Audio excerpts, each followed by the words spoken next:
the life. Awesome. How's How's it going, everybody? That wasn't an intro, so I'll just have to fix that later on. Welcome to another episode of Dyad in the Force, episode 144. We are joined by Dagover. That's me. To talk about some versus stuff. I have slated versus Star Wars, and then I have slated versus anime, because there's something that's been popping up on my feed as of late that I need to address immediately, and with absolute prejudice, and that is the question of Madara versus Aizen. But we'll get there, and once we get there, that'll take 10 seconds to address. But welcome everybody to another episode. Choco, how you doing? Doing good. Yeah. Hanging in there. Yeah. A lot of new stuff with the setup, so getting acclimated. But yeah, things are going well. Spider-Man 2 is out. I've been playing that, and it's great. Man, it's good. Yeah, I'm waiting for the PC version. How's it going, Dagover? Yo, fam. It's good to be back. I missed you guys. I always love bothering you guys about all my awesome, fun, and questionable takes. But yeah, man, just working, doing the things at Cubic. Let's go. Let's go, man. How are things over there? Awesome.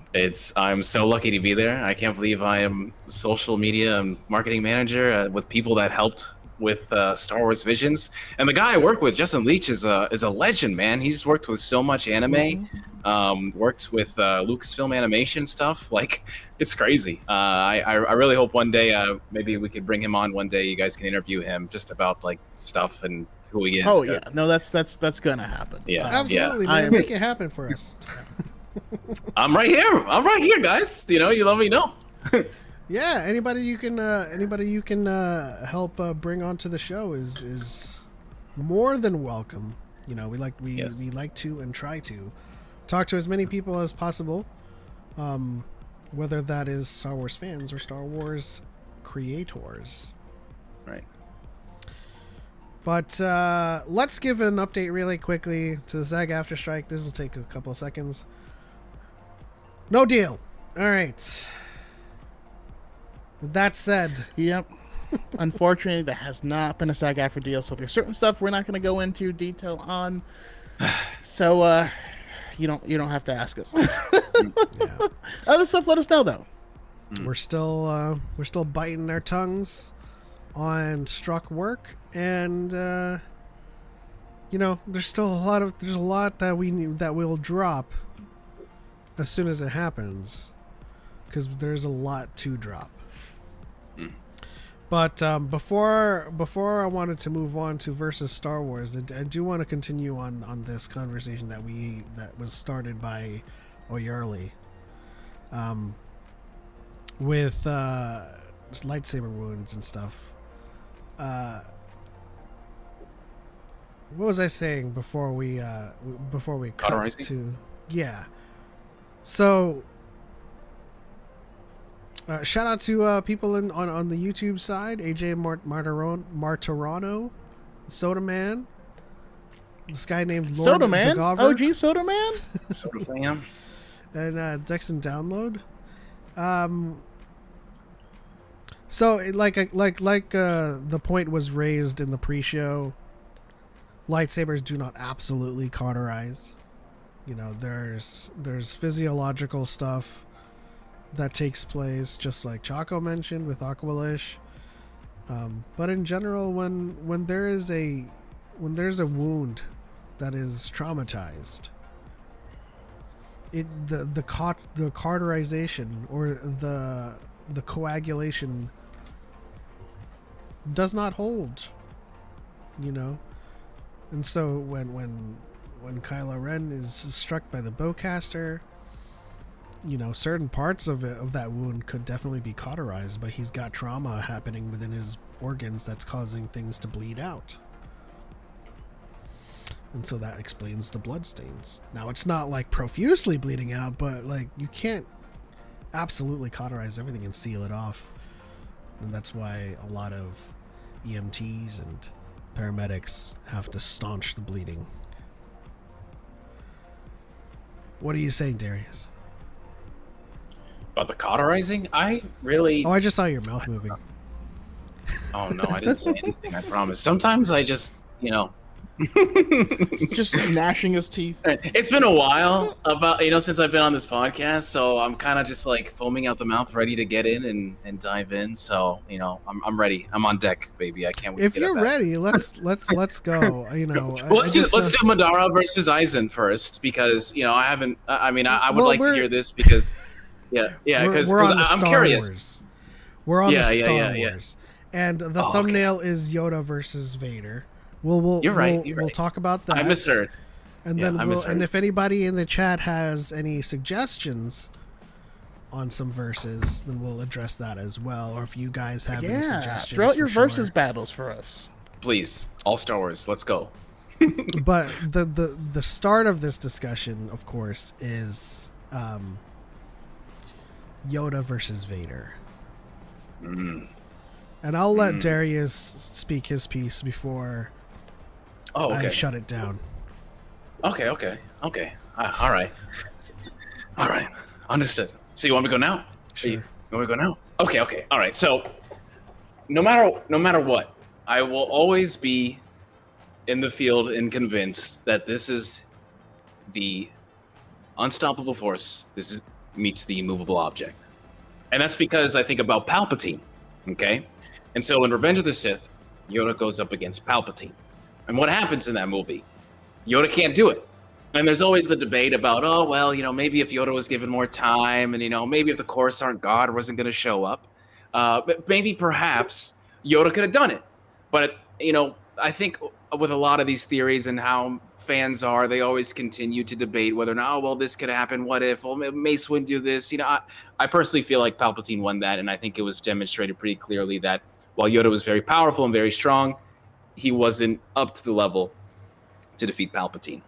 And so Palpatine is consistently the measuring stick, in my opinion, throughout the movies. So I always, going forward, I think about Vader. And while Anakin's potential was thwarted because not only did he turn to the dark side, he lost all of his limbs. And so we always understand, as much potential as Anakin had, he didn't fulfill that, but he's still the chosen one throughout this entire time. And although his power is not what it could have been, he is still one of the most powerful force entities in these movies at this time.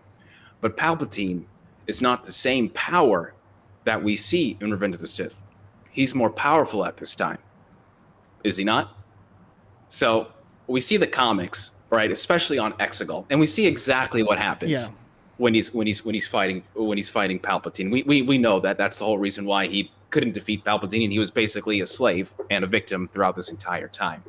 So I think about Vader's power at that time, whether it's Empire Strikes Back, Return of the Jedi, whatever it is. And so I gauge those two powers off Grandmaster Yoda and whatever you want to call it, Prime Vader or just Vader in general, because I do think there's a difference between where Vader started out, and we see that in the Vader comics early on, and then when he progresses his power and he becomes who we think as his prime later down the road. And I believe even with how strong the saber skills of Yoda are, I do believe that if Yoda does not end this fight quickly, Vader wins. But with how fast and how strong Yoda is and how slow Vader is at times, I believe very easily Vader can get overpowered. But I just think that the two are so strong together, it's a shootout. I really believe that they are practically equal in power, and I can see this going in any way. And I don't think that there's a wrong answer. There's never a wrong or right answer in all of these opinions. Yeah. But I'll let Choco go and see if his outlook matches mine. Okay. Okay, so a lot of people get mad because I'm not an Anakin stan, Yeah, as it were. that's okay. Uh, and I would have to say I think Yoda washes him, man. Wow, I don't. really? No chance. No, No chance no. whatsoever. I wouldn't say no chance. And so whenever I do versus battles, I always think of it out of like if they fought 10 times, Hmm. Yoda would come out on top 8. Now we also do have to specify like what era. If this is Yoda about to die of old No, age, no, no, no. then This is sure. But every time there's a versus, I never do perks. I never do prep. I always do at their best, at their best. No, nothing extra. Right? We're not gonna afford Vader anything. We're not gonna afford Yoda anything or take away from either. It's at Vader's best, at Yes. Yoda's best. Yes. Yes. and at Vader's best. Okay, so we can argue in suit and out of suit, right? We'll give him both potential for power. It was out of suit when he fought Obi-Wan and got washed. I don't think that version of Anakin is beating Yoda or Mace Windu or a lot of people. And so my thing is that Anakin was never the most powerful. He ends up becoming the best duelist, but it's because everyone else is dead. Mm. So that's kind of how I feel on it. When he's Vader, Interesting. and also if we're talking about duelist, Hmm. even after he becomes Vader, a lot of his victories come from I am going to kill. I'm going to destroy this ship with these innocent people on there to distract the person who he's fighting against. So I don't know how you quantify that in terms of a duel. You know what I mean? Because like I think Obi-Wan will taunt his opponent until they make a mistake. I think that's well within the defines of the two people in a duel. But I think Vader fighting Carrick and Fila saying, "I'm going to drown this whole city" to distract Yeah. him so he can take his lightsaber. I don't factor that within the confines of the duel. You know what I mean? Absolutely. No, I don't either. It's so funny too because you say like 'cause everybody else died. So what do you think about his battle with Count Dooku in Revenge of the Sith? Who clearly That watched was- both of them and on Geonosis and quickly disarmed Obi-Wan in Revenge of the Sith. Well, that's clearly. Yeah. That, I mean, if you take what is written in the novelization, Oh, okay. Okay. Dooku was always meant to stir Uh-huh. and push Anakin along his Yes. dark path. Yes. And when it's written in that page, he looks at Sidious and he realizes he was tricked. I feel like he was like, go easy on him, make sure that he starts to use his hatred and whatnot. I don't think that was Dooku. I don't think that was amped Dooku. I think that was under the wrong impressions Dooku. And let me answer Matt Short's question really quickly. Yes, there are Yoda comics. Yeah. There's also a couple other factors as well. I mean, yes, so Anakin beats Count Dooku. But like could we honestly say beating in like an 85-year-old Dooku is him at his best? I don't know. Also, that same Dooku lost pretty handedly to Yoda. So like in the context of the verses, it still ends up the same. So where I come out of all of this is that every single person that Anakin has fought to either a stalemate or contentiously, Yoda has made look like a child. So Even in- Palpatine? now I will address that because I think you have a very skewed perspective on that scene. Okay. But Okay. Asajj Ventress wounds Anakin. Uh-huh. They have a really, really tough fight. Yoda slaps her, like figuratively. Just takes her sabers and like, child, you don't belong here.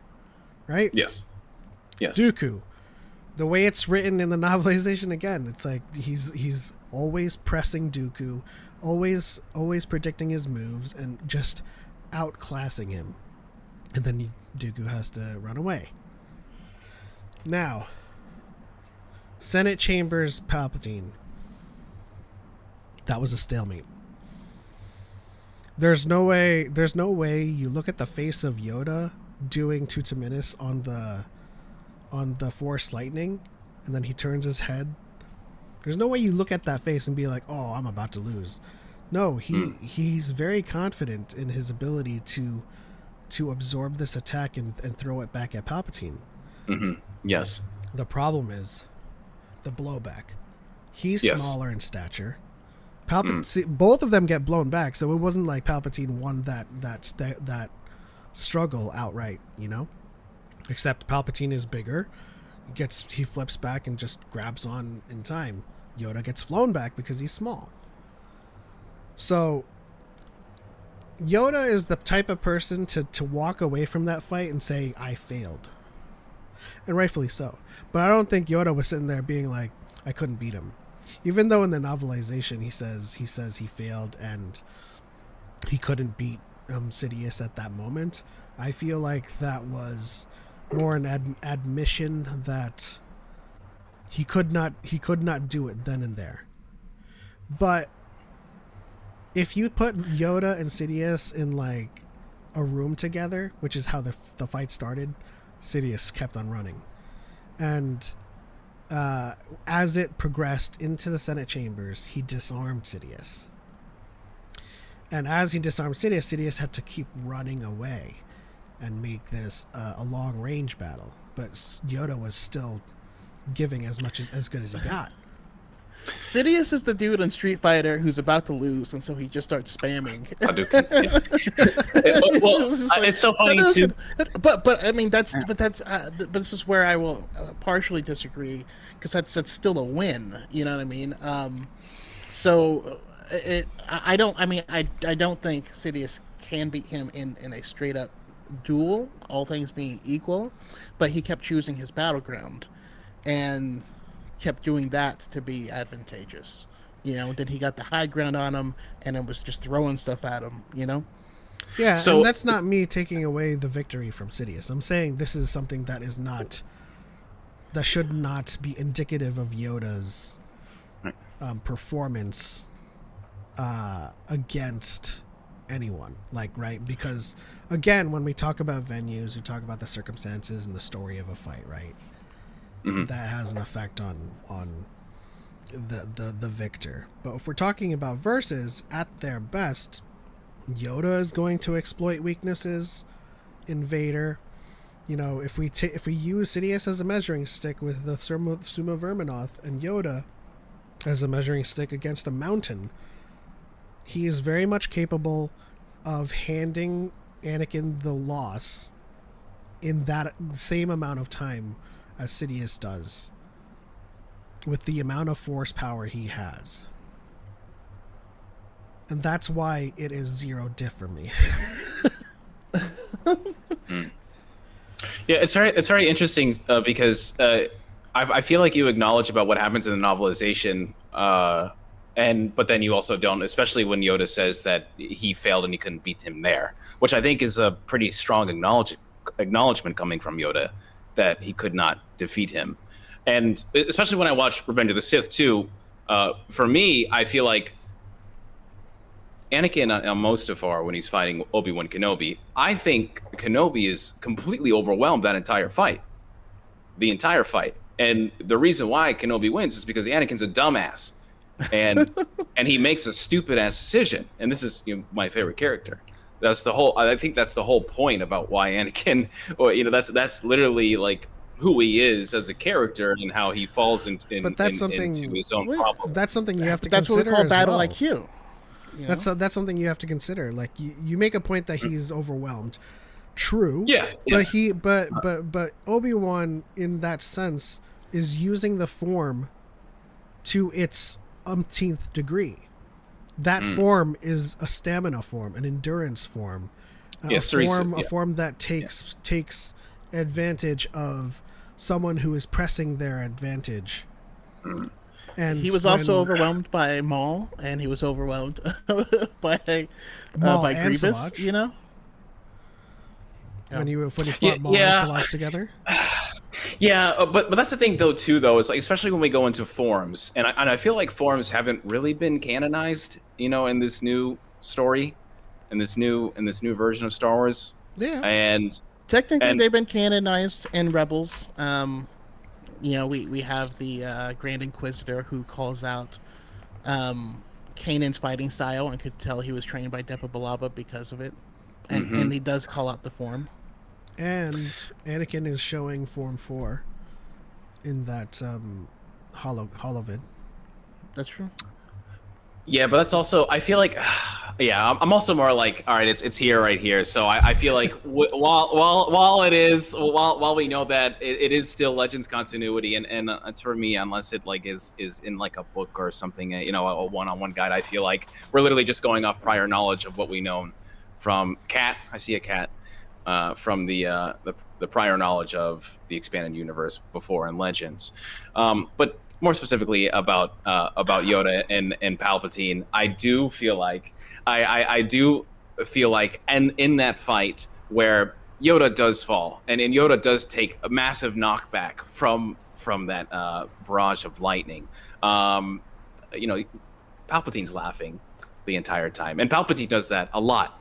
Where he's laughing, when including when Yoda turns back to him, Palpatine stops laughing and he goes. I'm talking about when the knockback happens and it's over. Yoda is done. Of course, Yoda is done. At that point, the fight is over. At that point, Sidious has declared himself the victor. But this is Yoda versus Darth Vader, not Yoda versus Sidious. Which is why I'm trying to make the measuring stick about. Do you think that Revenge of the Sith? Sidious is more powerful than Verminoth, Exegol, Sidious that we see, put Vader back on his knees.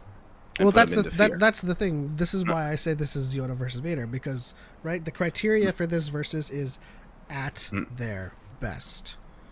And do you not think that Vader is at his best?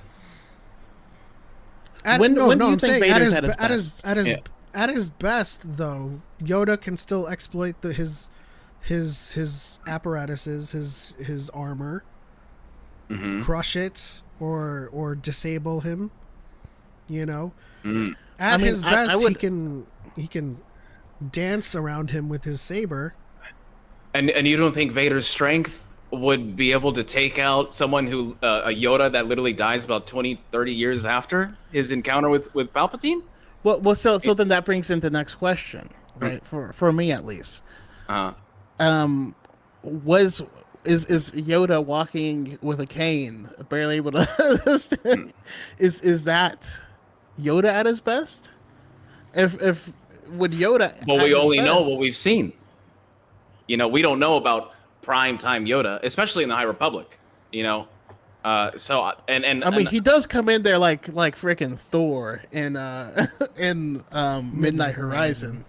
But yes, I get what you're saying. And we can't really take a stance on something that we haven't seen, something that doesn't quite exist yet. But yes. Overall, where I'm at is I do think Yoda takes it pretty handedly, not quite in the same amount that Pep does, because I know if we factor in his size, right, he got pushed back a lot more than Sidious, and that's really what ended the fight for him. But your stature is part of of fighting, so I can't remove that from the equation because that is part of him. Now, Vader's a big dude. I just massive, and he's very durable when he wants to be, and that's ultimately what I think. Why I don't think Yoda is going to have as easy time as everyone thinks, especially when it's going to be specifically dueling.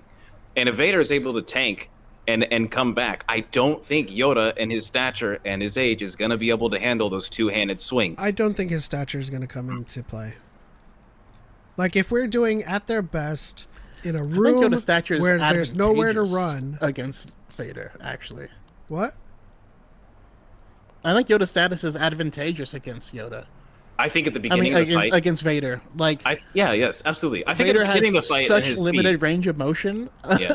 that I mean, you know, Yoda can run in there like a little ankle biter, and he could just go full on Beyblade, you know, and But even Well, I also even if think we about the remove, fight with Dooku on Geonosis, where he's literally spinning around Dooku, and I think the very early stages of that fight, if Vader cannot keep up, yes, it is over, it is done. But I don't think Vader is going to be as easily overwhelmed as everyone else thinks. Well, I mean, again, you point to the Exegol thing. Like, Yes. I don't what is even, Prime Vader? I don't even think that it comes down to even dueling. Like, I think Yoda and Sidious, at compared to where Vader is way too powerful in the Force. Really? I really do think so. Really? Because the way I see it is how strong Palpatine is. Because you know, if we're gonna go with this stuff in the expanded universe, I always remember what George is saying, and I know George's power levels are skewed and stuff about him being an 8, Palpatine being an 8, or he's about to be an 11 in Return of the Jedi. You know, if he can get Luke to turn to the dark side, right? Mm-hmm. And so we're around this time now where Sidious is almost on that level playing field on Exegol. So if he's that powerful, he's nowhere near as strong as he was in Revenge of the Sith. He's nowhere near as strong. He's totally so much stronger than what Yoda fought. Especially, I don't think Sidious or Yoda were at their fullest fighting. I think in Revenge of the Sith. Yeah. You don't think they're going out? Like literally in Exegol, Sidious, they're both shown with a propensity of the Force to move mountains, and they don't do that in Revenge of the Sith. This is okay, Dragon Ball Z logic where we're just gonna be. I'm not saying I'm not saying the feat determines the victor, but I'm saying that's the measure of Yoda's power in the Force, which you have to take into consideration compared to Vader's power in the Force, which is which is to a degree hampered because he is machine. Mm-hmm. Right? If we're talking about Vader and Sidious, that's a whole other conversation. Yeah, and that's like high diff at best either way. But Vader in the suit, Vader and Mustafar. He's always there. Yeah, I'm thinking about Vader in the suit. I'm not thinking about Anakin on Mustafar. Yeah, Vader in the suit is very disadvantaged against Yoda at his best. Okay. And Vader in the suit was also terrified of Palpatine. That's why he didn't try to take him down. Yes, I understand. I know. I know my boy. I know his boss. Yeah, I know. Yeah, I just man. I mean, I don't know. Maybe it is a little biased because I love Vader, but I mean, I understand. Especially what was the Soul Calibur game that came out where they both were there? Yeah. Yes. Yeah. 6? Yeah, it was one of them. With Starkiller. Yeah, Xbox Also, was Yoda and his PlayStation was Vader. Yeah. Well, you could. Wasn't there a way to get them both? That was like DLC later on. Oh. But young Nasty Man in my chat brought up Starkiller, and he said, "What was it? In a versus of Nubs versus video game Starkiller, why are there no traces of Galen's body to be found?" That's because Nubs have those sharp teeth. I mean, you might find flecks of them in a couple hours later. Yeah. I'm implying also, that Nubs ate him. In the chat, because we have a lot of versus suggestions in the chat, so we'll have to wrap this up.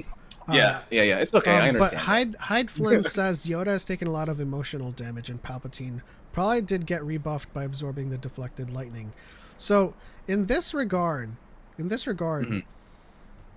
you have to take that into consideration as well. Where Palpatine ends up as powerful as Exegol because the dark side is his dominion. Right. He's also an Exegol.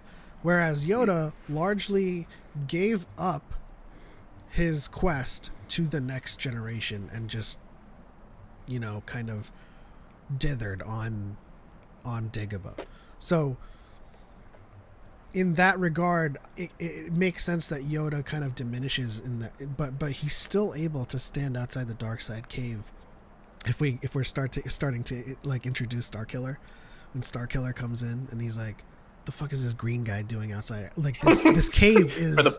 This cave is destroying me right now, and this green guy is like, "Welcome," So I mean, like, yeah, he definitely after Revenge of the Sith, he kind of diminishes because he's like, okay, I'm looking forward to Luke. Yeah. I'm not categorizing that as someone that would be in this fight, to be honest. Yeah. Shout out to Saw Gerrera, the best character in Star Wars. Are Great Jedi valid? No. Sorry, that's a quick answer there. Let's we'll Vader, agree to Vader disagree would on this beat one. Phantom Menace puppet Yoda just because that little gremlin is disgusting. But I think the bottom line is here. I think we all agree that Yoda takes it, but we are in disagreement as to how easily he does. Right? 100%. 100%. I definitely think he's struggling, and if he struggles in the duration of the fight is extensive, he's losing. But I do believe Yoda. Yeah, I do believe Yoda is on paper going to win this, even though I want it to be a stalemate. Okay, the next one we have is, well, I think we've already answered this. Matt Gaming says Windu versus Vader Mustafar version, which, I mean, in the comics when Sidious says you're lucky Yoda didn't show up. And if that's the case, like, Windu is like second to Yoda. Windu's taking that hands down as well. Unless Darius has something to say about this. I do not think Revenge of the Sith. As you guys know, I'm an Anakin stan. Anakin and Kylo Ren boy, okay? And I do not think... By the way, yes. You do a great Kylo Ren cosplay. Dude, thank you. Just gotta point that out. Thank you. Yeah, I can't wait to show you guys more. I can't wait, baby. Can you do an Adam Driver? I could take whatever I want. Listen. Show me. There are ladies in the chat. You're nothing. You're nothing. We ain't trying to start a riot. But not to me. Oh, snap. I love it. Yeah. The next one is Jaina versus Starkiller. Mm-hmm. Now, I'm not an authority on Jaina because I stopped before. I only read 2 books of Fate, so this is Choco's game. And yeah, Jaina's gonna eat that boy's breakfast. Jaina Solo washes no diff, baby. Okay, so then the question has to come down to, again, and I hate saying it, but it's versions, right? If you look at the video game version of Starkiller, he's wildly overpowered. But like, if you actually look at the not canonical, but the in Legends version of him that exists, he's a lot less powered than he would appear on the game. You know what I mean? Yes. So like, he ripped a Star Destroyer out of this. No, the Star Destroyer was crashing, and he, redirected it. So to speak. 100%. Yes. I also this is say go on. No, you go ahead. You jump in. You guys know me, and I the measuring stick I use is by villains, and and when you think about Galen Merrick's Starkiller, I always think about Darth Vader. And especially in that first game where Starkiller is just going ham, against the Emperor and Vader. But Vader gets back up after the fight, and then Palpatine makes him look like a tool, like literally, and then he dies, for whatever. Because I feel like he also can't even control his power, And I think that says about even in the game, like how susceptible he is to his own damage. And Jaina Solo going up against Darth Caedus, who. This also might be a hot take, who I think is actually more powerful than Vader and more durable. Agreed. This guy's a tank man. This guy was on fire and had syringes all over him. And you kidding me? Are you kidding me? That guy? Nah, bro. Nah, Jason. J-Lo, Jace. Oh my God, guys, Jaina Solo. Did you just say J-Lo? Wash it. Yes, I did. I had the weirdest mental image. So because I'm also thinking But I'm about into it. Jason Syndulla because I have a theory that he's actually going to become Darth Cadus down the road. So that's going to be something later. mess with that. But yeah, Jaina Solo I think is probably one of the most powerful Force sensitives in the EU, and I just don't see someone like Galen Marek, Starkiller, who has that susceptibility to damage, is going to be able to handle her. I'm sorry, man. She's literally like like 2.0 of Mace Windu. I feel like, man, like purple sabers, bro. Yeah. No, she also I also like to think of what the characters have gone through. You know what I mean? So like, I know people talk about the prequel fights and how there's depending on how much you like or dislike them, that there might be too much twirling and spinning and stuff like that. And I love it. You know why? Yeah. Because all lightsaber combat was ceremonial.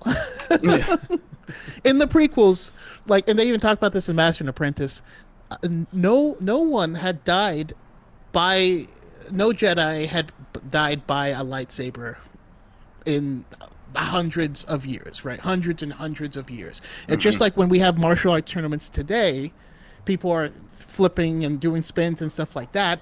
It's not going to work in a fight, but that's not the purpose. It was ceremonial.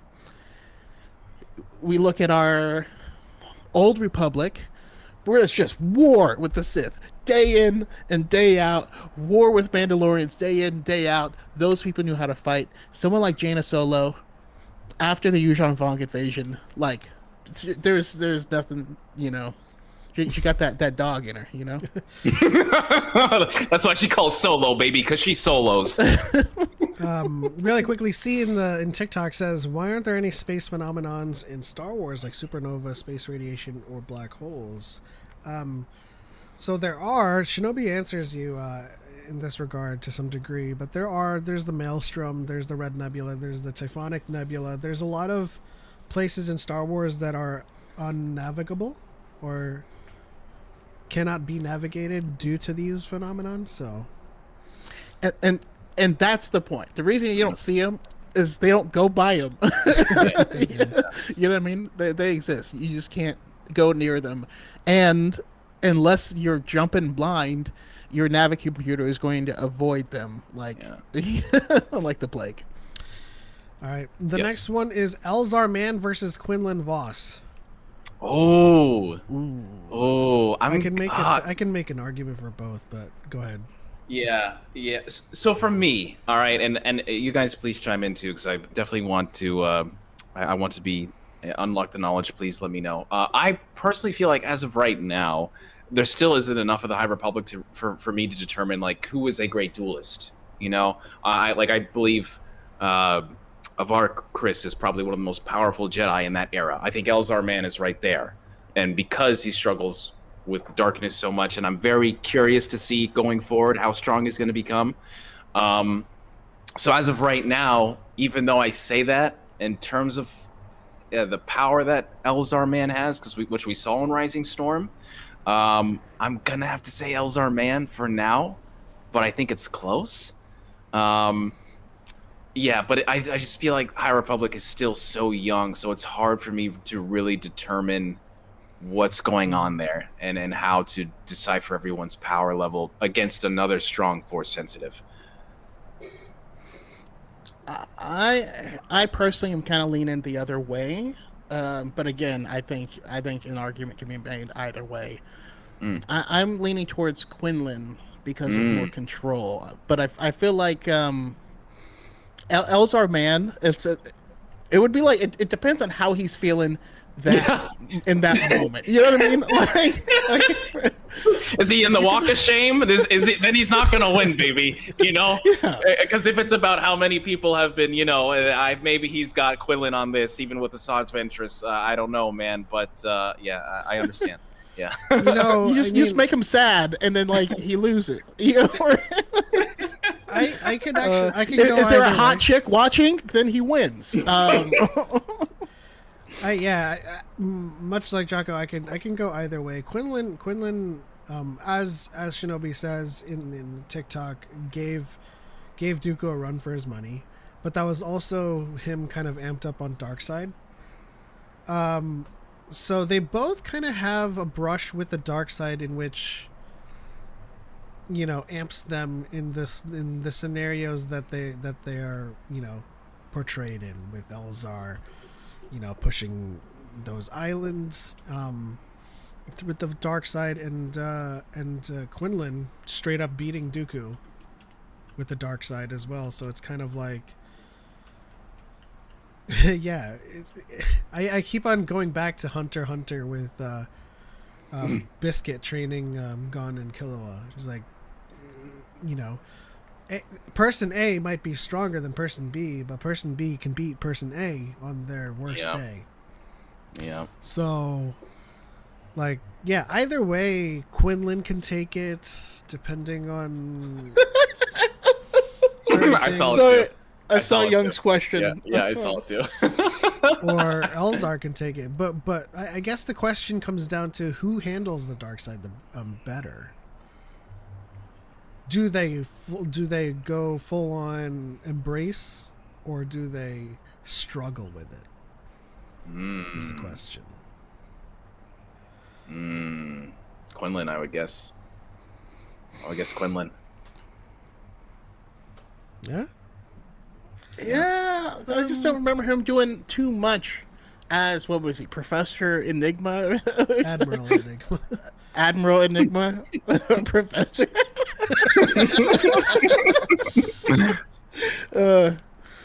C asks, are there any Star Wars history books? There actually is. There's the... What's up, Chatton? There's the Battles of Star Wars book. Yes, which is a good book, by the way. It's a solid book, yes. There's also the Timelines book. Amazing. Very good. So if you search on Amazon Star Wars Timelines, it's a good book. Battles of Star Wars, also. But yeah, the Essential Atlas also has stuff in there too, but that's Legends continuity. All right, so the question let's has been address broached. Young. We got to ask. Oh, go ahead. It sounds like you're going to do the same thing.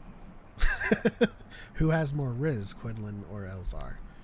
And if I were, so I'll make mine really short. Elzar pulls normal girls. Normal. Oh, Quinlan wow. pulls Asajj. And that's more powerful to me because Asajj is Asajj. Wow. We're gonna do that. And I think Quinlan. Interesting. I think Quinlan rizzing Asajj is better than Elzar rizzing some rando chick on Valo. Wow. Okay, Even chick on Valo is is not a random chick. You know what I mean? Like she's pretty high up there. Pretty hot and tempting, but pretty Asajj. You walk up to somebody like Asajj and you can pull that. Respect. We really pulled the quality versus quantity on my boy Elzar, man, huh? I see. But you just reminded me of Hulk in Ragnarok. He's like, but big monster. Big monster. But Asajj. No, that's valid. It's valid. Also, you know, Quinlan has I read it too. Go to commercial.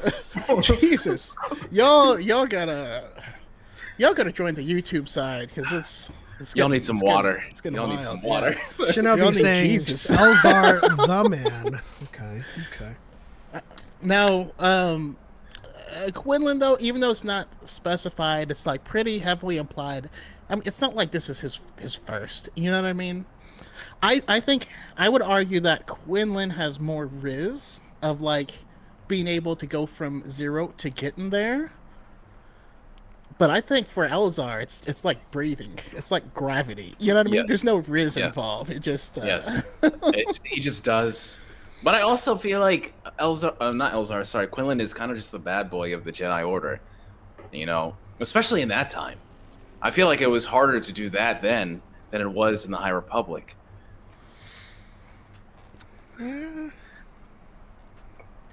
Also, if we're talking about Elzar pulling Avar, Not the type of verses I thought we were going. if we're talking about Elzar pulling Avar, I feel like that is a product of childhood friends being. But it's a Grandmaster. It's the polycule. That's true. Right? That's true. They grew up together, whereas I don't know. I just give It was so a why much not? more.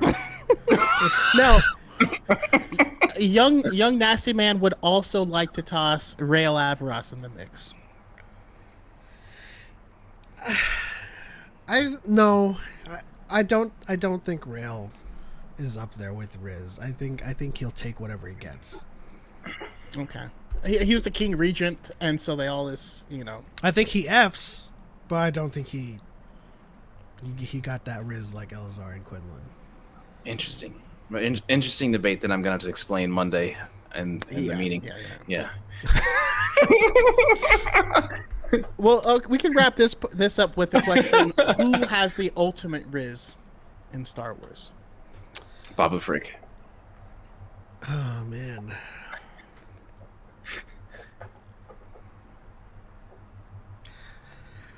I mean, If it's got to be Lando, right?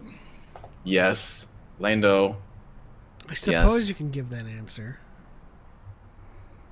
But if we're going off of external Riz, there's a lot of Kylo girls and a lot of Kylo boys out there that are like, Okay, but he's hot. He doesn't have Riz. Yeah. I would also argue that he doesn't know what he's doing. you don't need to know you rizzing to Riz. How can What's you up, be Master on Red? the risk spectrum if you don't remember. even know what it Nice to is? see you. You know, and Hey, but there are some that's people why- on the that's why spectrum I that feel don't like- know. But no. I mean, I'm talking about just like the Riz spectrum. You know, where he's just breathing, he's doing it. You Yeah, know, he's like Rizzo Elzar. divergent. And but Lando, I feel like, and I feel like Lando is just it's just he's just doing it, and he knows he's doing it. I mean, I can't tell you how many novels and everything I've read where this guy has got a Twi'lek or something. It's going on first couple pages in the book. You know, Yeah, I think he the is. Lando, I the think he's 5-issue Lando Riz-master. comic for one. Bro, Oh, man. The way last he shot, he's right the way there. he gets Holdo. All right, yeah. I mean, he pulled the original Holdo maneuver. You know what I mean? Like he ran I'm ran ready straight to through read this. that, You know? Straight through her. I'm ready to read about Cloud City and everything going on, and it's just instant Riz right now. First person he meets, oh, he already knew this girl. Oh my god, hello. You know, I was like, oh, I didn't know it was a romance novel, but it is now. Is this the perfect time? Like Cal said, is this the perfect time to say "God damn"?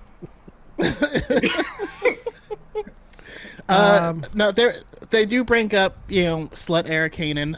If you read A New Dawn, that's like what his Yes. life was. He was just a F boy, just like trying to drown his sorrows. I think Dr. Afra's got Riz. Yes, That's I think I Dr. think Afra's Dominic right Tag there. has Riz in that same vein. You Shout out know? to my girl Joystick Chef. I mean, there's a lot I want to say about that, but I won't. I mean, listen, there's a lot of Rizzo divergent characters in Star Wars that can get it. That ain't I'll trying just to say get it, this: you know. no Skywalker has Riz naturally. None of them.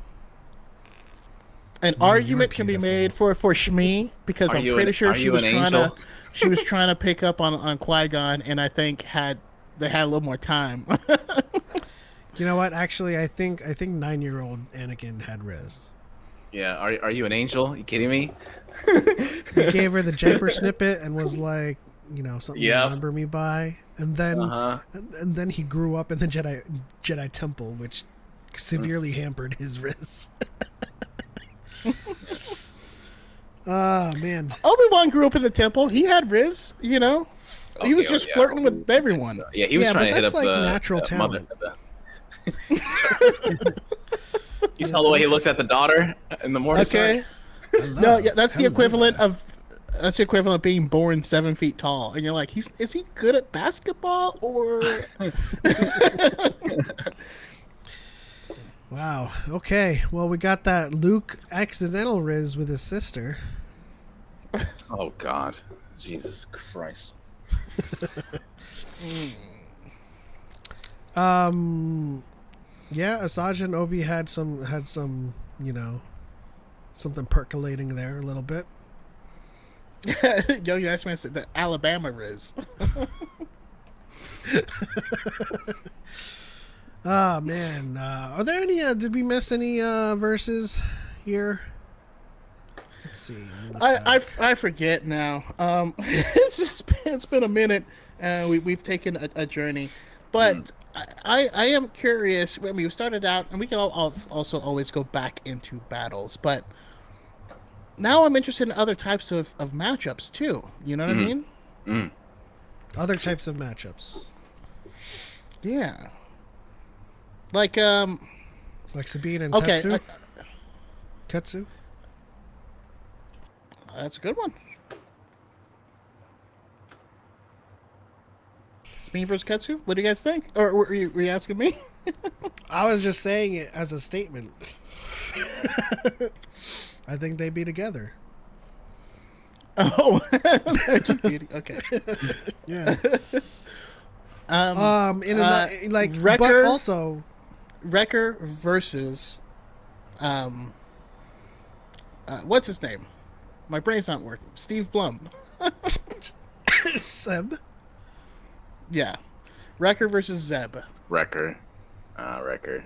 Throwing hands with a Rancor. I don't know. I'm gonna have to give this one to Zeb. I think it's Wrecker. What do you guys in the chat think? I mean, yeah, they would be pals. Wrecker and Zeb would be pals. They would beat the hell out of each other, and then get a drink. But I'm gonna give it to Zeb, just because. Okay. And then Darius gives it to Rekka. Yeah, I give it to Wrecker. Shinobi says Black Chrysanthemum versus Wampa. Ah, Wampa. Always bro. bet on black. Mando, I love Chrysanthemum. Oh, Man. Mando versus Sabine. Mando. I I'm think gonna give experience takes it. So are we're talking about Force sensitive Sabine at this point, or are we talking about just like Mandalorians? Because I kind of mean like Sabine. That's right. Yeah, she's Sabine got a took it buff to now. Saxon, and Not only that, but Mando is mostly going up against people who don't know how to fight Mandos, and he doesn't. He struggles in some of the other senses. Yeah. Yeah. I think it'd be a lot closer than we're thinking, and I think, like Mando's claim to fame is just his armor, and people shoot it, and Sabine's not gonna fall He for that same runs thing. just like ah. Also, I mean, Casca Reeves versus Boba Fett. I mean, she kinda washed him. Well, that's the thing too. What I don't think people understand that too is that, she's military, and don't get me wrong. I'm not saying like Boba Fett isn't anybody, because he is, but I just feel like that training is just a little bit different, and I don't think it was as bad as people were making out to be. I mean, yeah, Boba got the hands, but Boba was still ready to go. I don't know, man. I think she won that, but I don't think she won that by as much as people were complaining about. So. The complaints were weird, but she's also, she's young, she's fresh, He's seen some better days at that point in time. Like military training versus a bounty hunter. Yeah, because Boba was raised by Jango, and I get that, I understand that, but I just feel like, the brand, I guess you could say, or the strand of Bo-Katan-esque, Casca Reeves, all of them, I just feel like it's a different breed, and that's why they're able to survive and do what they do, Mm-hmm. Yeah, but I wanna bring up a topic, and that is a little controversial, and I would like to talk about Rise of Skywalker, a movie that I have many opinions about, many views about.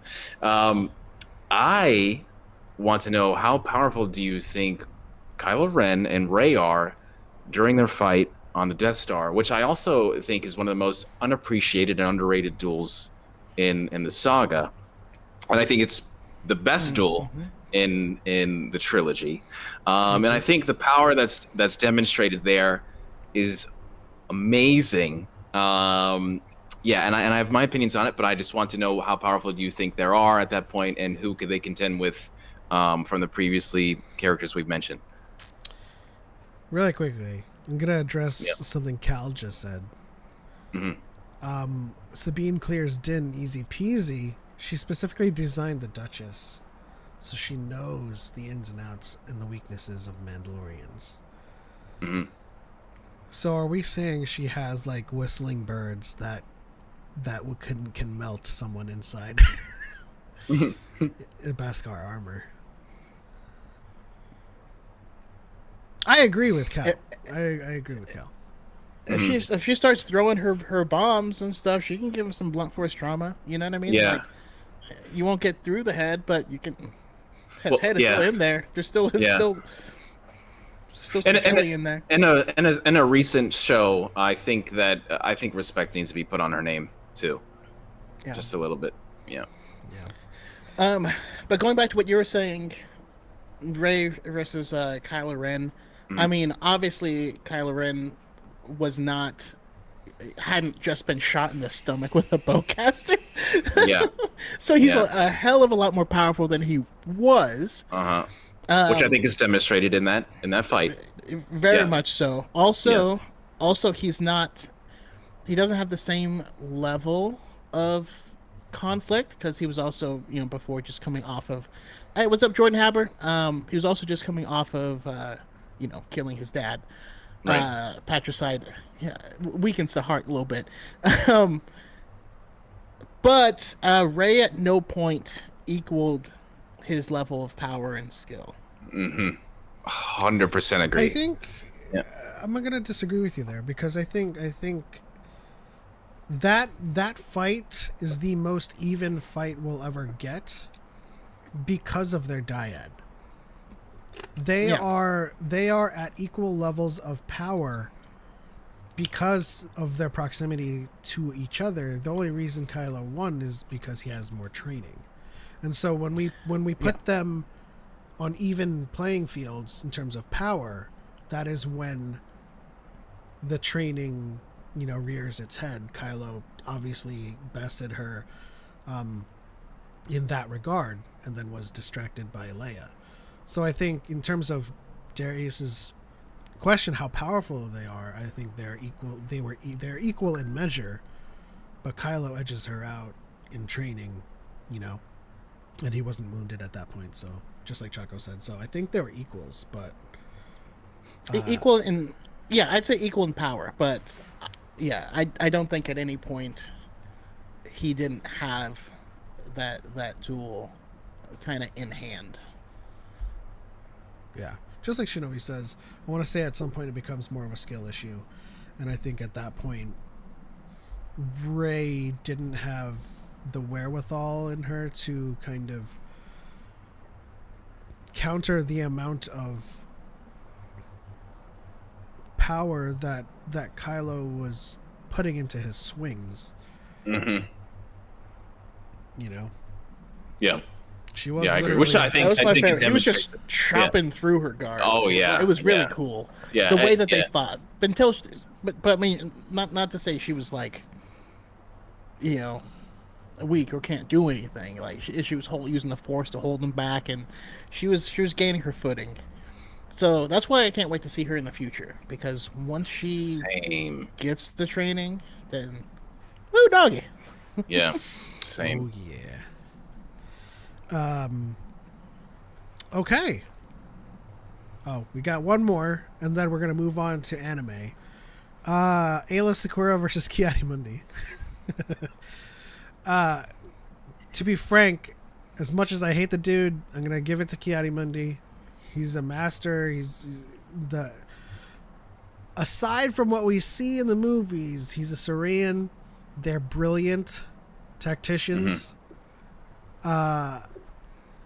and the most we see of Ayla is just kind of flopping. Mm. So I don't know if there's any diff there. I can't say that there's no diff. What all I can say is insufficient data. Yeah. Insufficient data. Yeah. Yes, Syrian means that he has two brains Yes. rattling around in that head. Yes. I also think it also makes his head a bigger target. You know what I mean? Yeah. But same thing could be said of Leku because they got like brains and stuff in there. Right. If Kiadi has no haters, I'm dead. For the record, don't worry. You ain't gonna worry about that. As long as what about the the droid attack on the Wookiees? Oh boy. Your thoughts dwell on your mother. Yeah. How's it going, Gabriel Okay. Torres? Oh my god, I Okay, opened alright, TikTok and all my goats are on screen. Love you all. Appreciate it. Okay. One last one before we go into anime. All right. I'm gonna say on the record right here that movie villains like Palpatine, Vader, I think they clear the Old Republic entities like Valkorian, Revan, and Bane, and that's all I'm gonna say.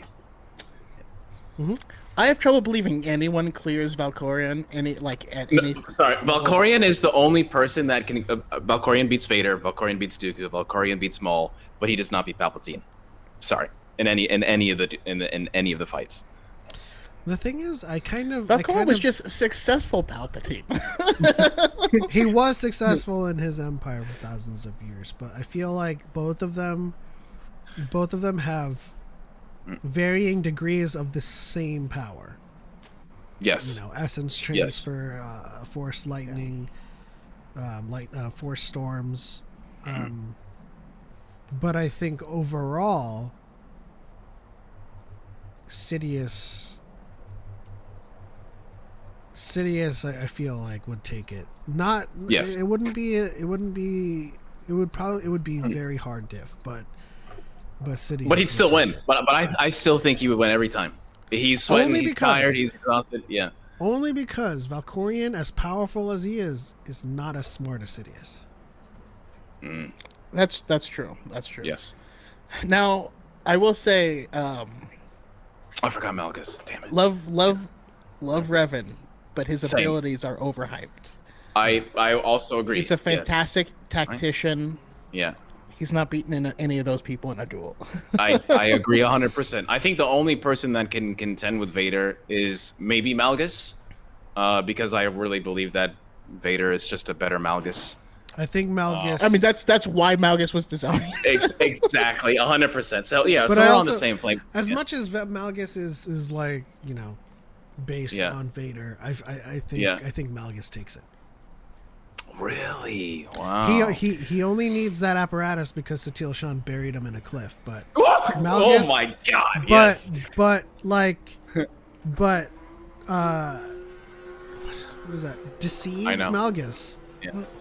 The sacking of Coruscant Malgus takes Vader. Interesting. Yeah, I can see that. Also, I mean, the experience of that constant war with the Sith versus Jedi, I think also aids. God, things. I love. Okay, Malgus so much. I think Yeah. I have I guess what I would consider probably the final question. And it's going to be slightly different for each of you. All right, so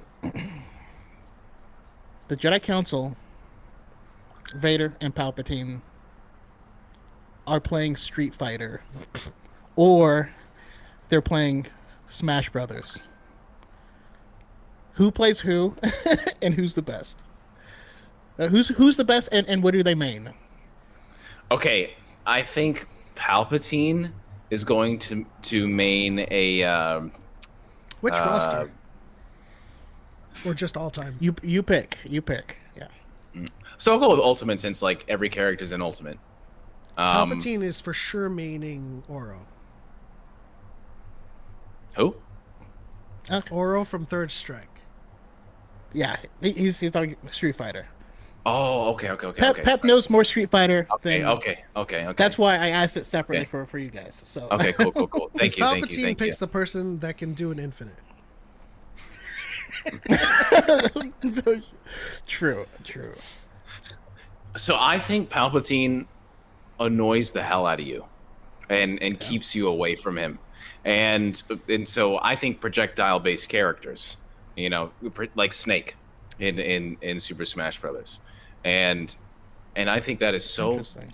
goddamn annoying that it does not matter what's going to happen, and I could just see him laughing the entire time too, because that's what he does. Oh, Vader, like he's just doing all that stupid shit. I think that he picks the most annoying character in the game, and he uses that character to 100%. He would be the Bill Belichick of how to use this character and keep you away from him at all times, and then end your life. Just what I think there's chip damage in Street Fighter 2, so even if you defend it, you still get hurt, right? So that's what he's gonna do. He's gonna do that to every single person that is playing. Depending on the Street Fighter. Some Street Fighters do not have chip damage. I'm gonna say this: in Smash Brothers, Anakin plays Ike. Wow. Okay. Wow. And he he's just smashes the C stick.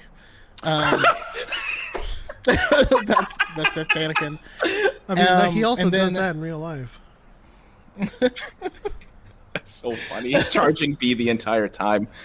Now, Palpatine plays Seth in Street Fighter. Yeah.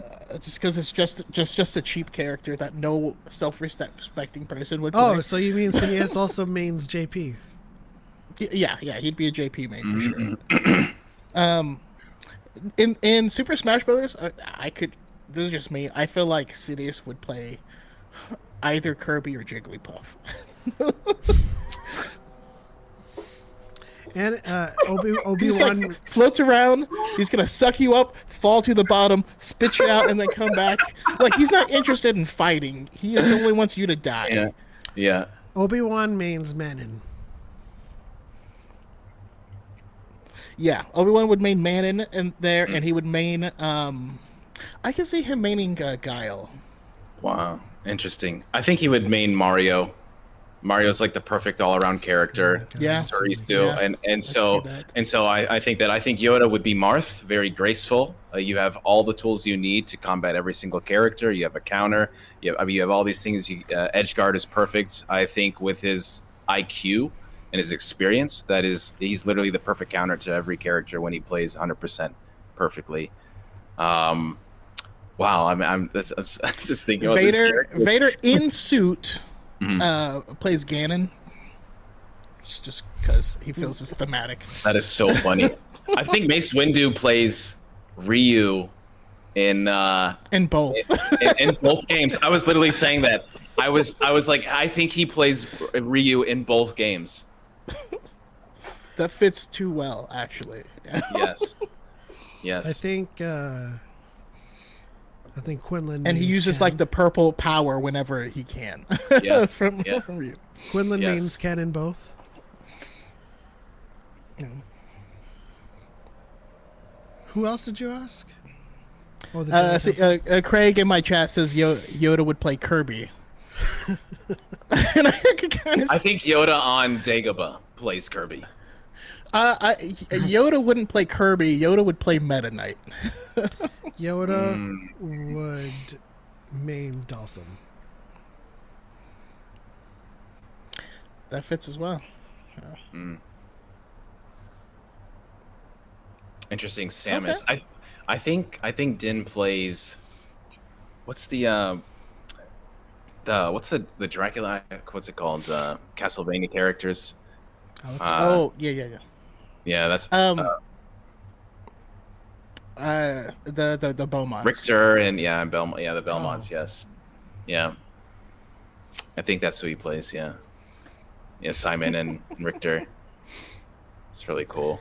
But the actual best player is R2D2 and yes. Yeah, 100%. And he plays Rob.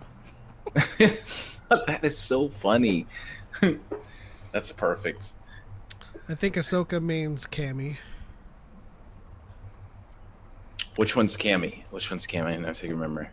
Uh, Yeah. I was gonna say the one shows a lot of leg, and you're like, no, that's all of them. Oh, okay, this one. Yes, I remember her. Okay. And Smash Brothers. Oh, Jesus. Sabine means Luke.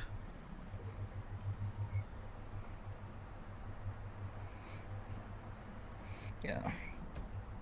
I think Ahsoka is probably playing Sheik that turns to Zelda in Melee. I think. Yeah. Ezra's playing Ice Climbers for sure. Yeah, Ezra plays Ice Climbers there, and in Street Fighter.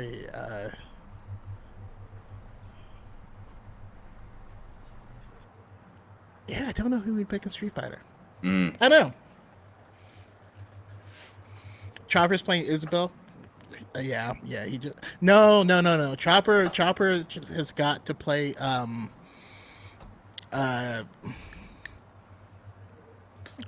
what's it called? Man, my brain sucks. I apologize.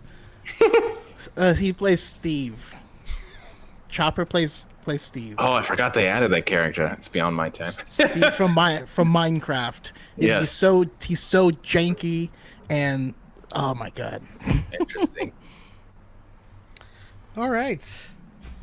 So we are approaching the end of the episode. So we're gonna take some time to talk about anime versus really quickly. Mm-hmm. Yes. And the one thing I wanted to get on everybody on the record. I'll let everybody speak first, of course. Madara Uchiha versus Aizen Sosuke.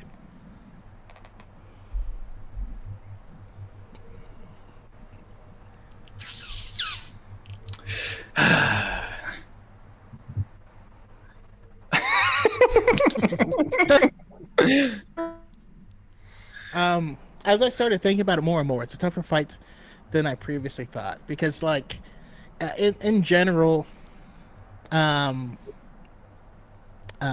my connection acting up? You're back now. You're better now. Yeah, you're better now. Uh-oh. It's a Can you hear us, Choco? Okay, I think yes, I can. I'll let y'all go first. Okay. Y'all go Okay. first. Well, all right. So I will make you understand that when I watched all of Bleach, I got really upset in the last couple episodes. Are we allowed to spoil stuff here or no? I wouldn't. Okay. All right. So this happens, and then I realize, well, this is kind of bleh. I don't know why I watched all this ish. So and that made me just kind of my brain skewed, and I didn't really like that. But I will say that I don't think that the Naruto verse is on par with the Bleach verse in terms of power. And while I do think Madara is very, very strong in his universe, I think he's kind of getting washed by someone like Aizen.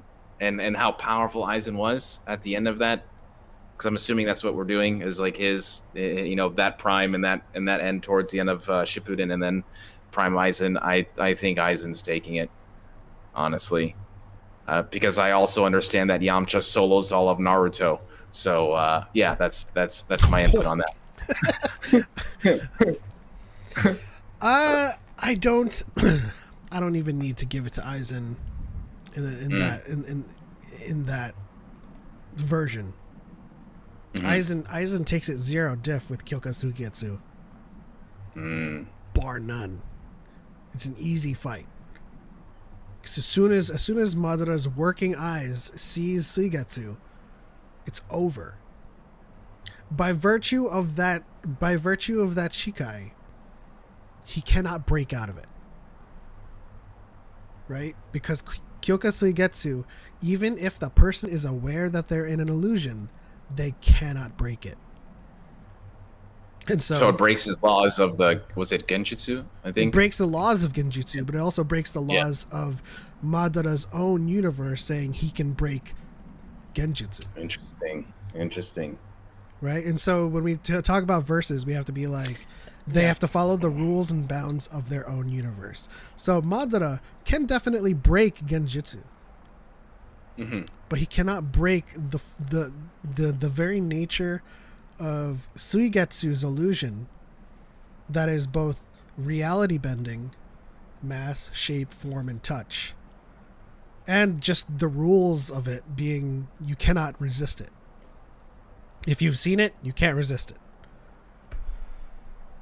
And anybody with working eyes loses to Kyoka Suigetsu. And that's where I stand.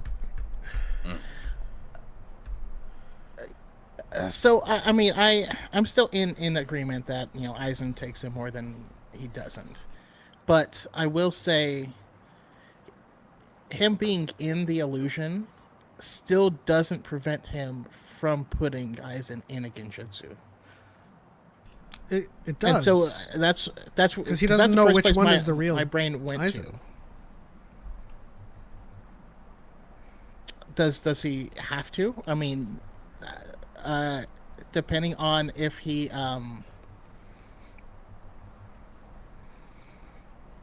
like if Aizen, if we're saying if he doesn't know, right, he looks at a sword, he gets into it.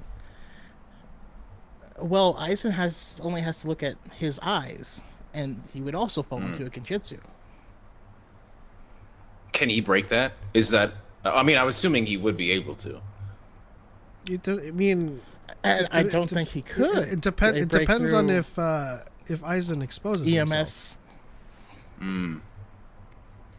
Has he ever broken out of anything like that? Anything as powerful as that? No, because there's not very many illusory users in Bleach.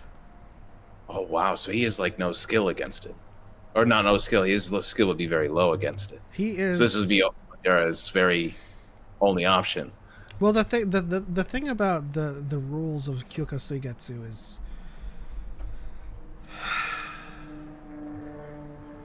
no one has ever broken it.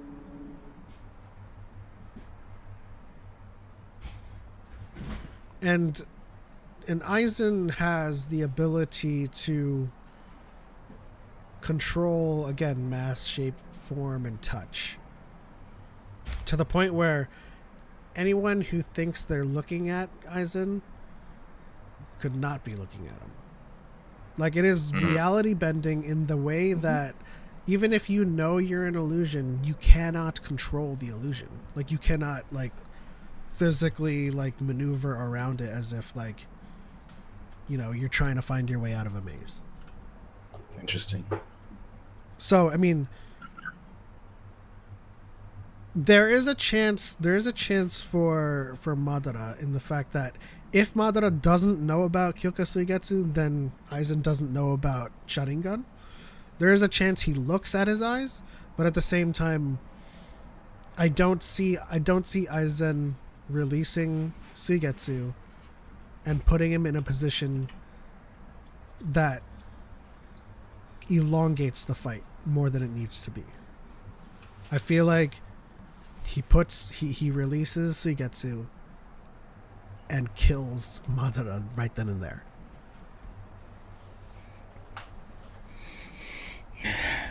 Maybe I just every time I see Aizen actually put people under by showing them the sword, he does it unassumingly by talking to them first and then pulling out. So, like, in that sense, he could put him into and his EMS Sharingan has the most powerful Genjutsu where he could Itachi in a few seconds tortured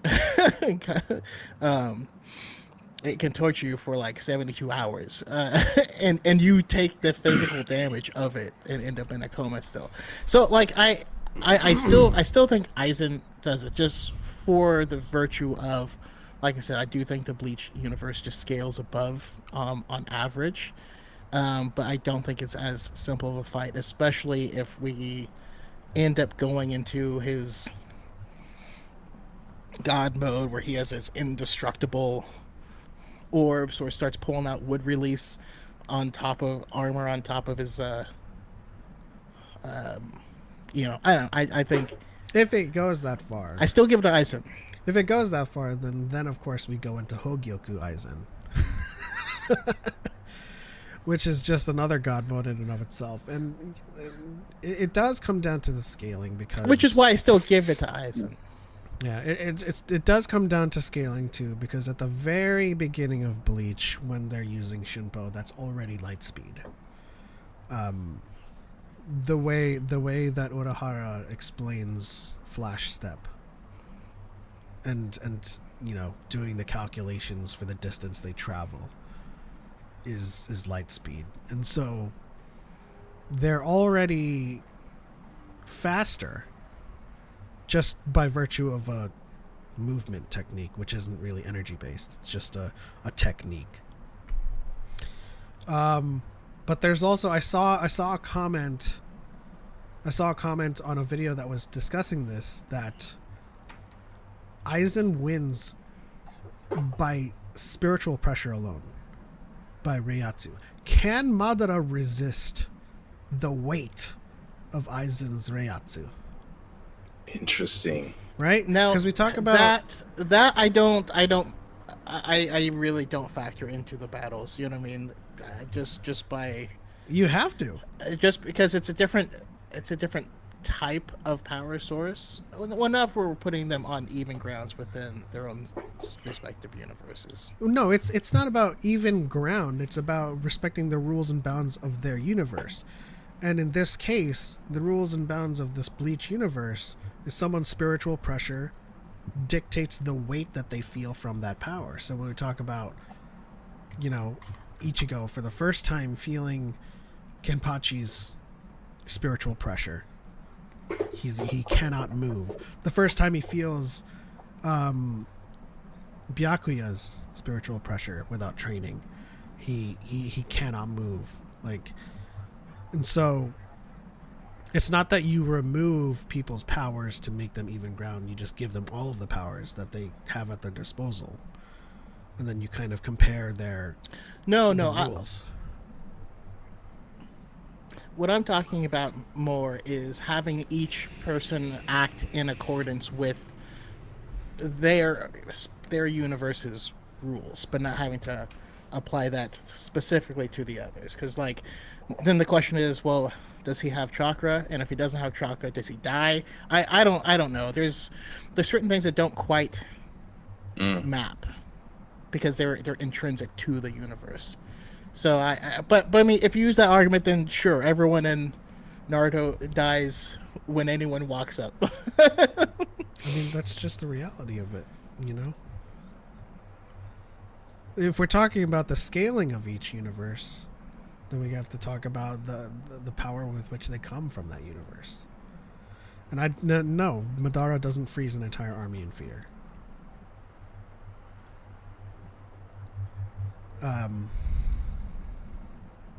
A lot of people in Naruto are planetary, but a lot of people in Bleach are universal, and that's before they even get to their Bankai.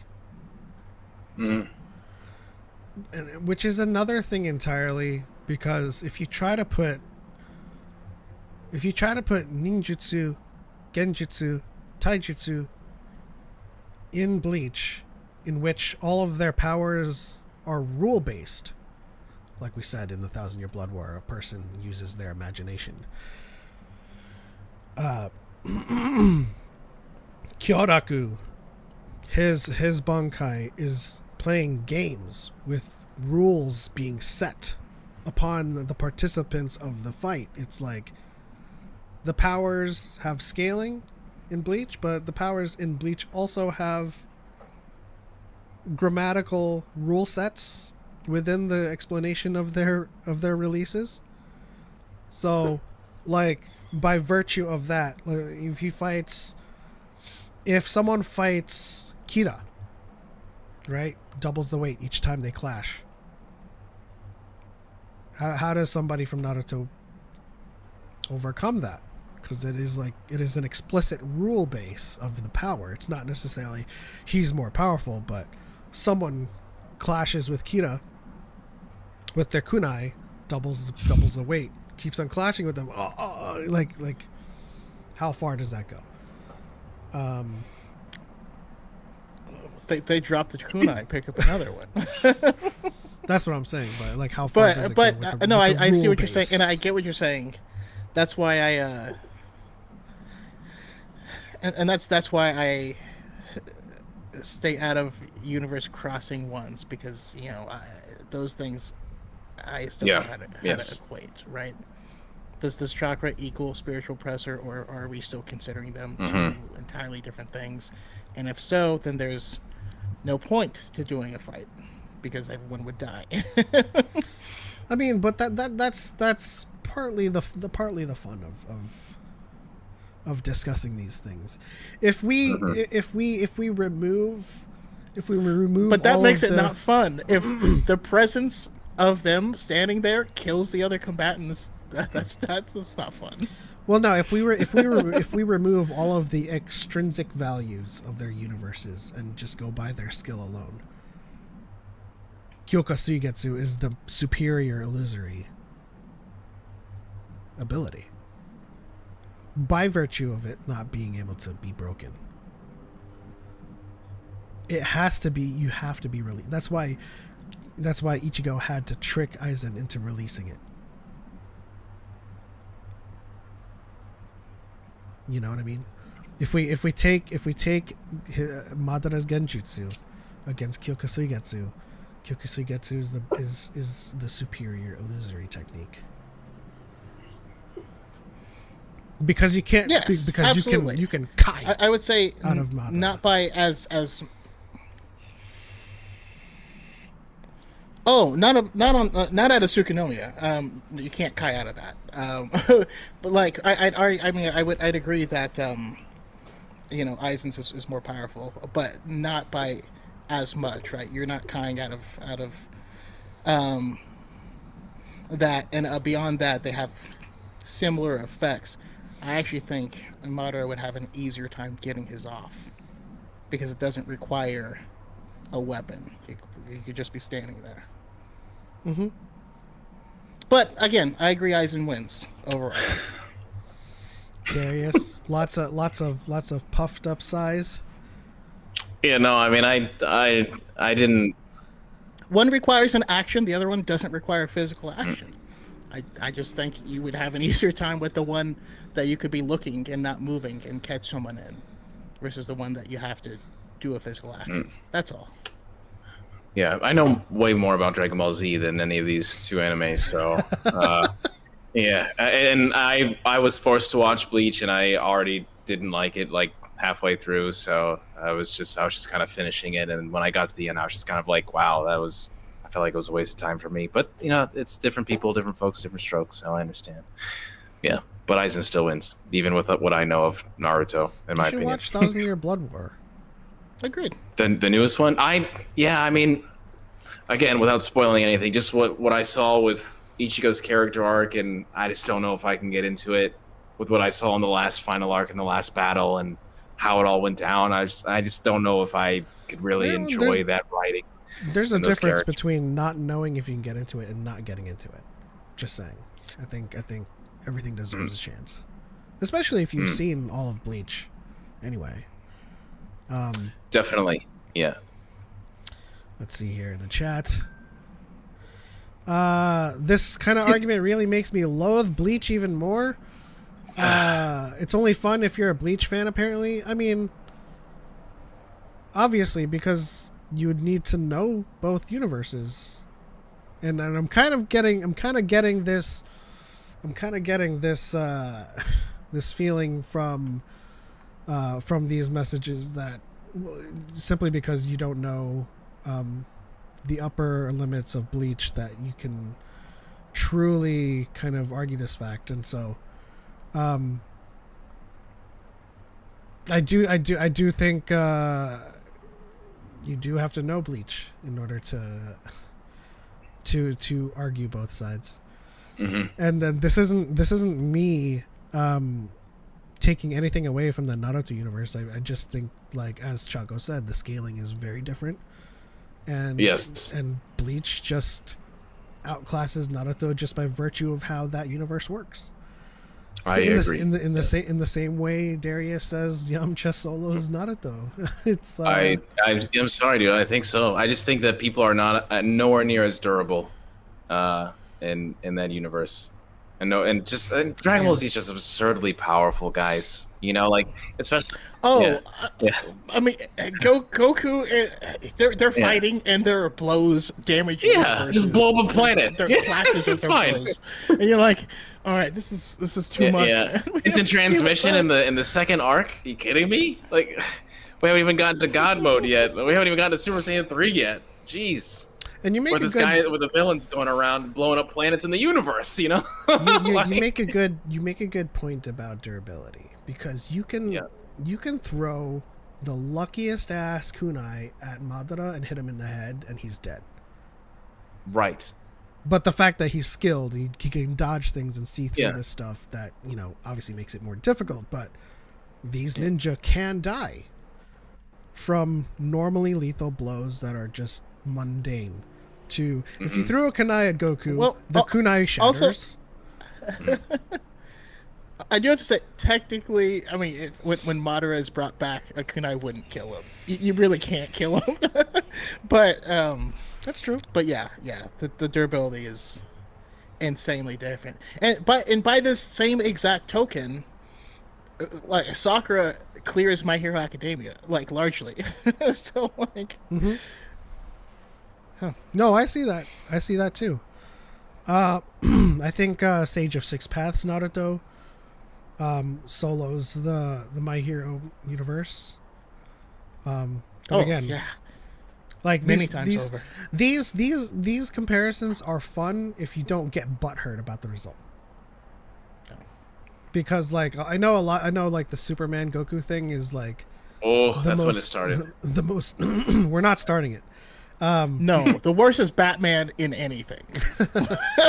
I just know that the Goku versus Superman thing is so it sends a lot of people with either result, and that's just the nature of fans being fans of either universe. You say Superman claps Goku, the DBZ fans are gonna get butthurt. If you say Goku claps Superman, you've got DC fans that get butthurt. And so I think Batman solos them all with prep time.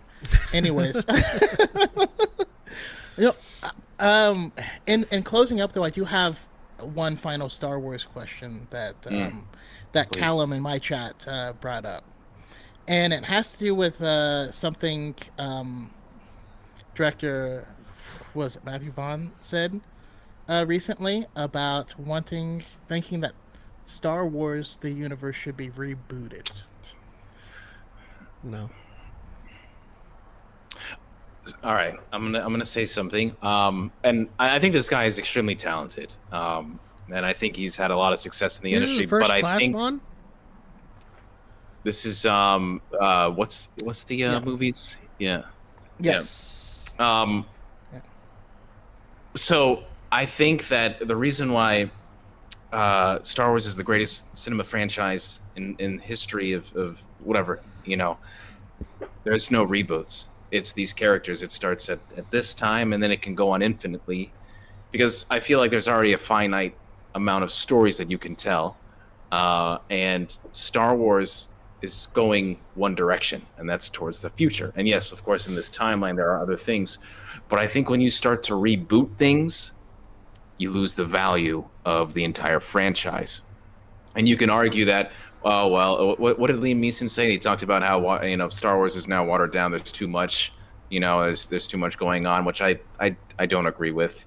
But when you look at Marvel and you look at superhero stuff, you look at all these other franchises. That's all cinema is. That's all cinema is now is rebooting these franchises, recasting these characters. If you do that to Star Wars, How many Batmans have we had? right, exactly. That's exactly what I'm talking about. Is like, do you really want Star Wars to do that? Do you really want other stories of retold, watered down? I feel like if you do that to Star Wars, it's over.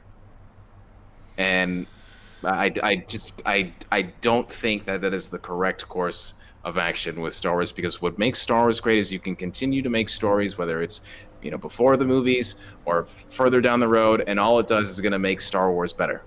Because that's what I really do believe is, like, all these other media, whether it's animation and all these other projects, expand the universe, they make everything else better. And if you reboot that, you lose it all. It's gone. Yeah, I think rebooting is essentially a capitulation that you've done something wrong.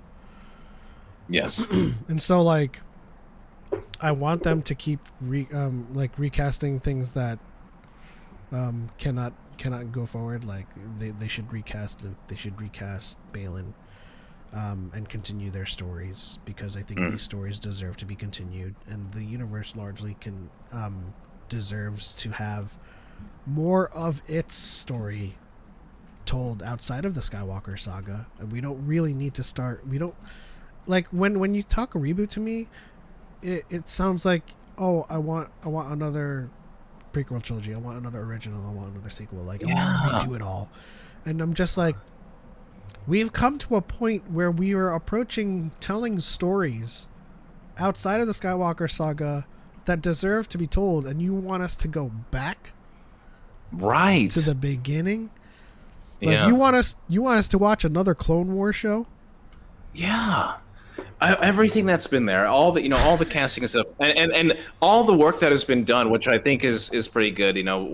Shows that have come out recently that I think that are better than what people are, that I think need to be given credit, because I think that they're better than what people are, criticizing, and that just bolsters everything else. It's exactly like the prequel trilogy, what you're talking about, and what Clone Wars has done. What the expanded universe has done for these characters. Even stuff like the original trilogy, that has been a benefactor of other media that has come along. And you want to hit the reset button and start at zero, with everything before, and all these characters and their legacies and these actors that have died in this stuff. You just want to bury that and start over with this. I just don't think that is the correct way. I don't think that is the right way. I think that they've learned so much from the sequel trilogy, and I think that's why shows are getting better, and that's my opinion. And I think that if they continue on this way, and they do Dawn of the Jedi, and they do all these other things, and Old Republic comes along, and then that benefits off the High Republic, and vice versa, and you have the Rey Skywalker stuff that's coming out, I think you're in the right direction. I don't think there's any reason to stop. I think you should keep going and don't listen to this stuff. Yeah. So for me, and basically with the comments that he made, is like, there's these characters aren't so sacrosanct that we couldn't get a new version of them, and he would make sense if Star Wars was only these stories. It's just not. It's a universe, right? You can reboot Batman because it's Batman. It's just Batman. You know what I mean? Like, it's Batman's story. Now it depends on what. To these people, to everyone, Star Wars means something different, and I hate the thought that we can go into this. Like, okay, so part of the fandom currently feels like, to me, a kid that only eats chicken nuggets. You know what I mean? Like, just give me more chicken nuggets, and they're like, is this show the Clone Wars? Then I don't like it. You're like, oh, okay, and of course those people will want that to be rebooted, to be told again. But it's funny is, if we reboot it, we wouldn't get that. It would probably just be the original trilogy again. It just doesn't work, because Star Wars is such a broad and big universe that it spans too much for a simple reboot. Now, something I will say that a lot of people find blasphemous, I think you could reboot Back to the Future. I know that's a big one. Everyone says you can't reboot it, but hear me out. You don't do it as if if the first movie never existed or whatever. But I would love a story like Back to the Future. The movie came out in 1985. We go back to 1955. We jump forward to 2023.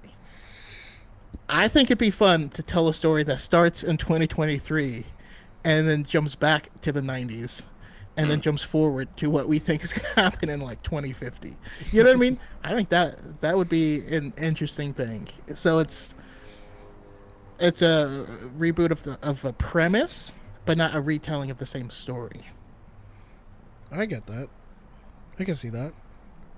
It's kind of like what they're doing with Transformers too, because the Bumblebee movie was essentially a soft reboot, but it's still within the universe, and like the things before it still are canonically within the time stream of Transformers, but they use Bumblebee to, rejigger a few story pieces here and there, puzzle pieces. So, I mean, yeah. Keep adding to the Star Wars universe like you are. You know what I mean? When I grew up, Star Wars was about Luke. Other people grew up, it was about Anakin. Later people grew up and it was Ahsoka's story that they fell in love with. There's kids now who love Rey's journey, and we're just gonna keep doing that. Let's just keep moving forward, you know? Yes, that is the right thing to do. Yes. Eliana in the chat says, "Y'all Young Jedi Adventures plug. We getting Loden and Bell, so we can traumatize the youth. This is the way. Absolutely. We have spirit." Yeah. I just saw a new. There was like a news report that Darth Shell was in. There's a little kid who's dressed up as Kai Brightstar, and it made me so happy. That's awesome, man. I wish I was growing. I wish I was up a with some of kid this today. shit.